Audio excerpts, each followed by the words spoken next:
Virgo, welcome. It's March 2025. I'm wondering whether you're having some difficulty navigating your relationships this month. You see this cluster of planets here that's called a stellium. You know, this is truly what you'd consider a planetary alignment. I'm Dodici from astrology.com.au. Welcome to you new viewers. It's great to have your company, and of course the steadfast ones there. I'm looking at this 7th house. This is the western part of your horoscope for the sun sign of Virgo, or the rising sign if you know it, or the lunar sign. A lot of lessons going on in this sector. We've talked about this throughout the last year because you've had Saturn and the karmic north node transiting through this area.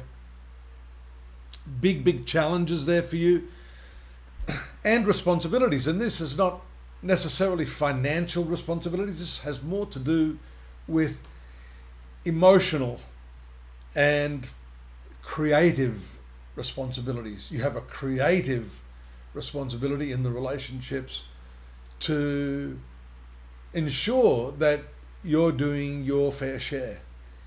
And with the Saturn transit in this area, it can really put the brakes on the intimacy, the feeling of love, the feeling of closeness. Your partner may not have the fuel in the tank, so to speak, to give you the emotional nourishment that you want. And so that can cause a mutual withdrawal. That you have to be careful of. Mercury and Venus in the 8th is good because it gives you the opportunity to communicate about these matters of intimacy. And the full moon happens to take place here in your sun sign on the 14th. Now, being the planet of friendship, but also brightening both your sun sign and the 7th house, this relationship sector, it's an opportunity for you to get emotional clarity and to, well, you can be over emotional too, but better leaning towards the emotional clarity and leaning in towards your partner. You'll notice Venus retrograde, Mercury stationary around the 16th, ready to also go retrograde.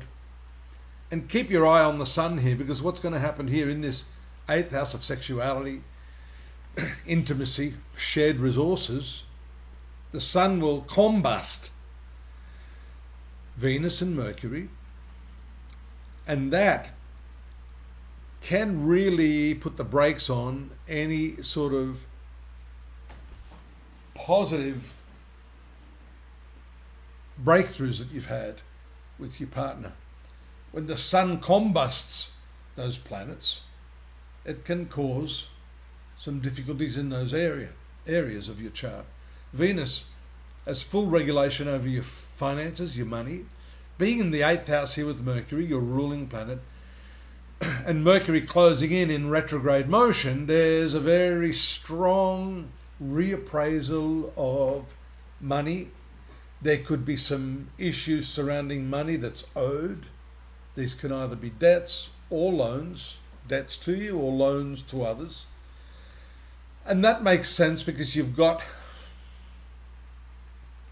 these retrograde planets in the 8th house, shared resources, money. Sun enters into that around the 21st.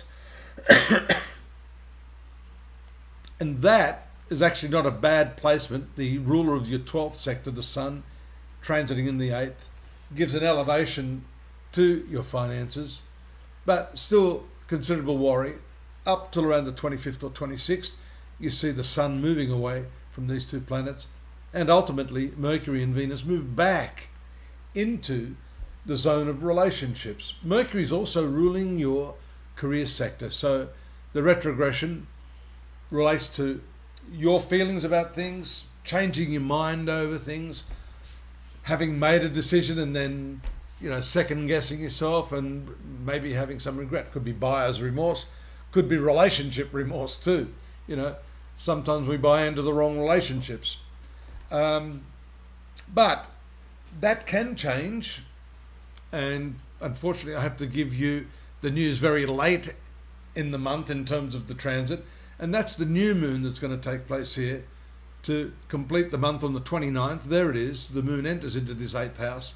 Venus has gone back to the 7th, and around the same time, you'll see on, I think, the 30th there, Mercury will re-enter into the zone of relationships there. So it's a funny sort of full loop for you this month, Virgo.